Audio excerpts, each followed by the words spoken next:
ఎలాగో అలా కొడుకు పాస్ అవ్వాలి, పాస్ అవ్వడేమో అని బెంగ. కానీ ఈవేళ అన్ని పరీక్షల్లోనూ నెగ్గి ఇంతమందిని కూర్చోబెట్టి మాట్లాడుతుంటే చూడడానికి నా తండ్రి లేడే, నా తండ్రి లేడే.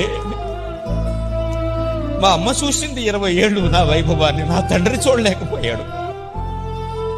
నా కోసం ఇంత తాపత్రయపడ్డావయ్యా, భయపడ్డావయ్యా. నేను ఇవాళ లోకాన్ని నడిపిస్తున్నానయ్యా, నేను కనపడితే దేవుడు అంటున్నారయ్యా. నీ పుత్రుడు రూపంలో ఉన్నవాడిని చూడడానికి నువ్వు లేవు కదా, ఈ దుఃఖం ఎవడు తీరుస్తాడండి.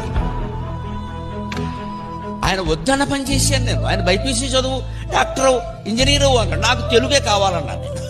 పట్టుదల, పిచ్చి పట్టు, నాకు తెలుగు కావాలి. నేను ఏం చేసుకున్నా మంచిది. స్కూల్ మాస్టర్ అవుతావరా, అంతకంటే అయినా సరే నాకు తెలుగు కావాలి, నాకు తెలుగు పద్యాలు. తెలుగు పద్యాలకి డబ్బులు ఎవడిస్తాడు రా అన్నాడు. ఈవేళ తెలుగు పద్యాల మీద ఇల్లు కట్టుకుని ఆనందంగా బతుకుతున్నానండి. నా తండ్రి చూడటానికి లేడు కదా.